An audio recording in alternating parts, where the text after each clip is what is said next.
I think there's some truth to it. I think I'm more effective than I am efficient. So if you were to look at me day to day, part of the reason I don't really ever have journalists shadow me or do anything like that is because if you were to be a fly on the wall, I think I look like I'm doing a whole lot of nothing a lot of the time, or I'm just futzing around. But I think the choosing what you do matters a lot more than how you do any one given thing. So I do think I'm good at picking, let's call it lead dominoes that tip over other things. So high leverage targets that tend to make other things irrelevant or a lot easier. So I'm good at that.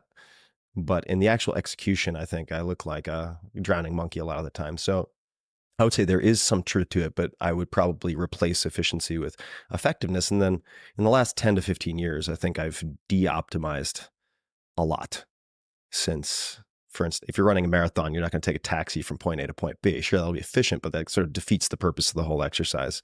So there's a lot more that I would put in that process over outcome category, I would say. Talk to me about the difference between efficiency and effectiveness. So effectiveness is, there are different ways to look at this. The way I look at it is effectiveness is what you do. Efficiency is how you do something.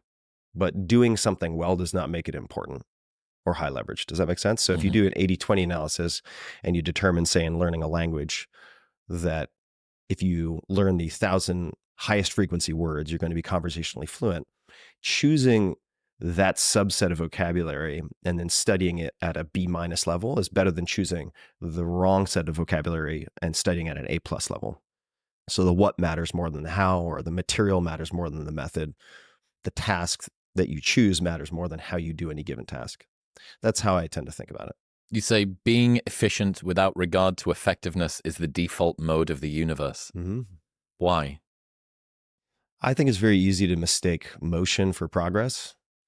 And it's, I think, counterintuitive for someone to measure twice and cut once.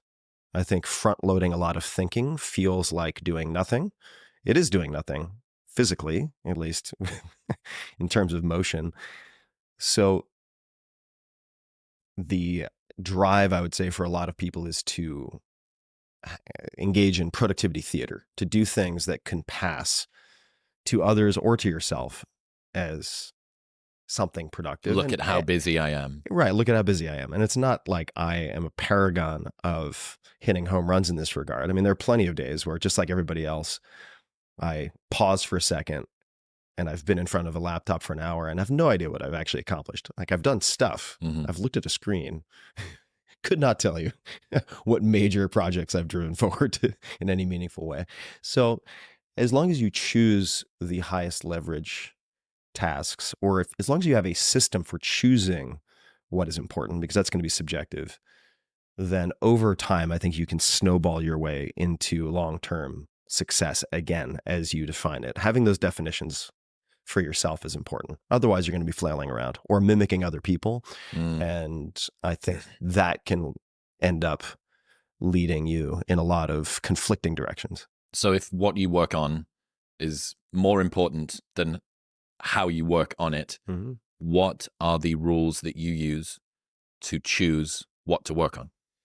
Yeah, broadly speaking, I've thought about this a lot, and both looking in the rearview mirror, but even at the time, say, if you look at my transition, it wasn't really a transition, there were parallel tracks, but incorporating angel investing around 2008, for instance, after the success or the initial success of the first book, looking at, say, the podcast in 2014, any of these various decisions, there are a few common threads. The primary one is asking the question, and I'm not the first person to do this, but how can I succeed even if I fail? Or can I succeed even if I fail? What I mean by that is, if I'm looking at 5 possible projects or experiments, I tend to view them as experiments. So let's just say I'm looking at 6 possible projects / experiments that I could pursue in the next 3 to 6 months. Let's say 3 months. I really tend to focus in the short term, and it'll be clear why that works in the long term in a second. If I ask myself, which of these will help me to develop or deepen skills, develop or deepen relationships the most, even if they fail by external metrics, I bias towards choosing that project.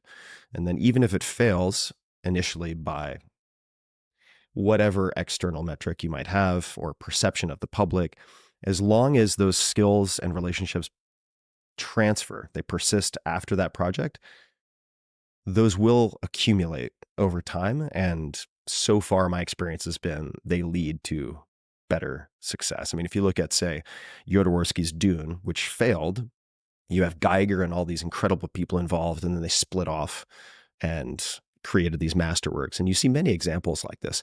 So I don't view the failure of any given project as a failure as long as there are things developed that can transfer forward into other things. So that's how I tend to choose my projects. This is like an inverse Pyrrhic victory.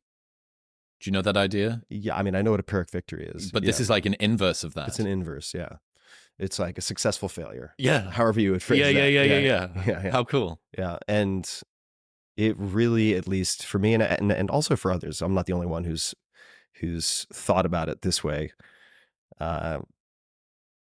It really does accumulate over time. So as long as you're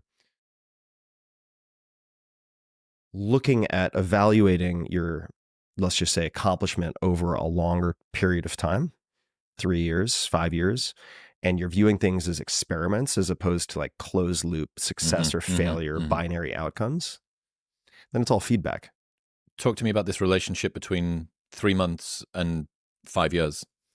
Well, my experience for most folks, myself included, is that if you were to ask me 5 years ago, could you have predicted everything that would have happened in the last 5 years? Of course not.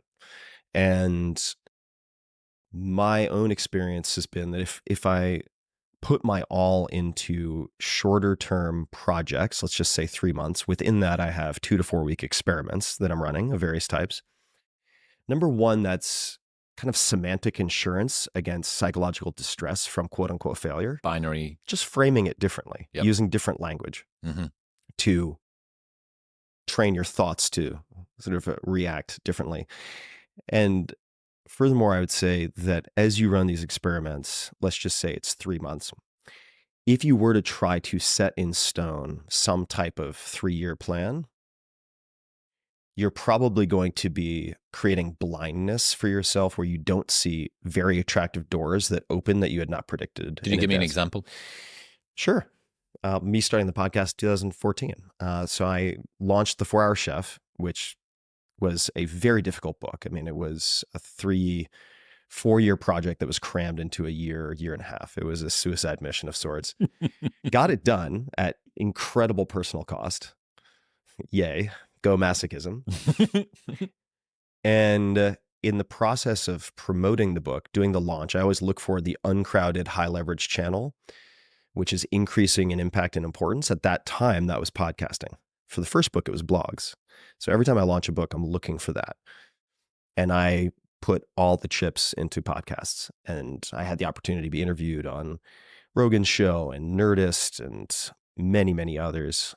And that was when I became very interested in the format. And I saw how, with some basic trends at play, so broadband proliferation, smartphone, decreases in cost, and improvements in technology, that sort of audio as a secondary activity was just going to skyrocket via these smartphones.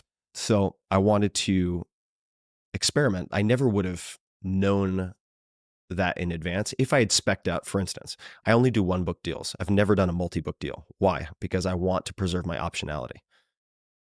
And in doing that with the 4-Hour Chef, which was successful, but not as successful as I wanted it to be, since I'd only done a 1-book deal, when the podcasting became appealing as a break from writing, a means of recovery, a deloading phase, but also as a way to, here's how I think about the skill development, improve my ability to ask questions, reduce my verbal tics, refine my ability to interview, which would transfer to my future nonfiction books, which require a lot of research.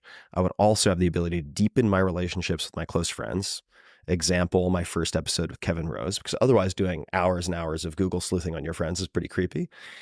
And having a one-way conversation for 2 hours is also pretty bizarre.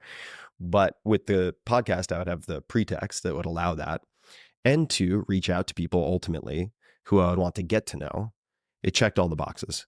And I wouldn't have been able to take advantage of that very attractive opportunity had I already set down as a blueprint something fixed as a 3-year plan, let's just say. It's